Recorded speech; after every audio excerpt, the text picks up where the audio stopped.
Siguro mga 3 hours. Ang sa akin, kasi ang sa amin, mas marami yung mag-robing ka.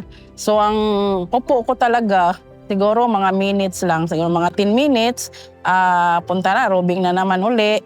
Pagkatapos, upo ng minutes lang pa rin, robing na naman. I can say like maximum 8 hours. Kasi like I can be more like comfortable, but at the same time, I also want to stand up. Kasi for like 10 seconds stretching, then lingkod na naman. Sa isang araw, mga 3 to 4 hours, especially in school. So pag nagkaklase, of course, nakaupo kami, so 3 to 4 hours. But yeah, 3 to 4 hours katagal, yeah. So usually, if we have a class, medyo tatagal talaga siya ng 4 to 5 hours. But like, if nasa bahay lang, mga 2 to 3 hours. Ganun. Yes, actually, if I do that in my day, I feel like very tired. Sa modernong buhay, maraming oras ang ginugugol natin sa pag-upo. Sa trabaho, sa biyahe, sa bahay, at kahit gumagalaw paminsan-minsan, karamihan ng araw nakaupo.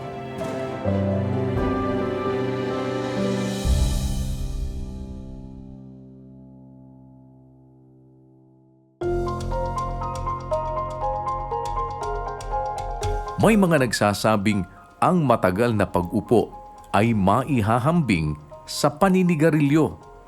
Hindi dahil pareho ang epekto, kundi dahil sa panganib kapag paulit-ulit at pangmatagalan. Hindi naman po ang pag-upo ang problema, kundi ang tagal at ang dalas nito. Subukan natin ito. Kapag matagal na hindi gumagalaw ang katawan.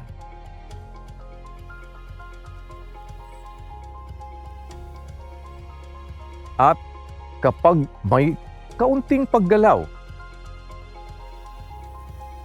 iba po ang epekto. Kapag hindi gumagalaw, bumabagal ang daloy ng dugo at nababawasan ang activity ng muscles. Pero kahit simpleng galaw, nakakatulong po yan para manatiling active ang ating mga katawan.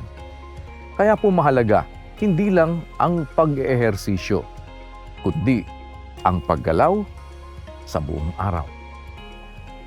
Ipinapakita ng mga pag-aaral na ang matagal na pag-upo ay kaugnay ng mas mataas na risk ng sakit sa puso, diabetes at iba pang kondisyon. Kahit sa mga taong nag-eehersisyo, may epekto pa rin ang sobrang pag-upo. Ang matagal na pag-upo ay nagkakaroon ng malaking epekto sa kalusugan ng tao. Kung tayo po ay nakaupo ng halos 7 or 8 oras sa isang araw sa harapan ng gadgets o kaya sa klase or sa trabaho, ang ating katawan ay nagkakaroon ng paghina or pagbagal ng metabolism at saka nagkakaroon ng poor circulation ng dugo sa iba't ibang parte ng katawan.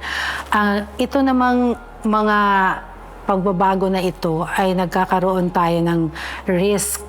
Maaari tayong magkaroon ng mga sakit katulad ng hypertension or yung pagtaas ng blood pressure, nagkakaroon ng diabetes, and more importantly, nagiging obese or sumusobra yung timbang ng tao.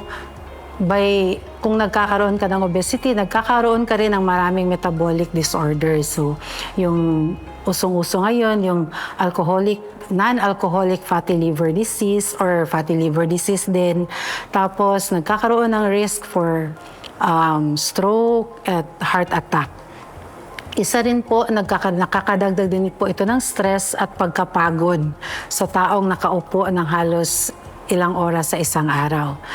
And additionally, nagiging yung calories na naburn natin when we are sitting for a long time ay nagiging konti rin. So when we kahit na marami yung kinakain natin sa isang araw at nakaupo lang tayo most of the time, hindi natin nababurn yung calories kaya nakakadagdag din sa ating timbang.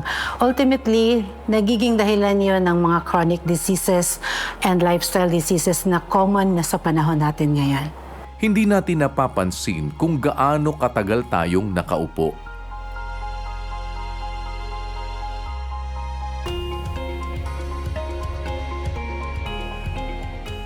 Ang problema po ay hindi naman kakulangan sa workout. Kung minsan, ang pinag-uusapan po dito talaga ay yung kakulangan sa paggalaw. Narito ang ilang simpleng paraan para mabawasan ang matagal na pag-upo. Tumayo at gumalaw kada 30 to 60 minutes. Maglakad kahit ilang minuto. Gumamit ng hagdan kung kaya.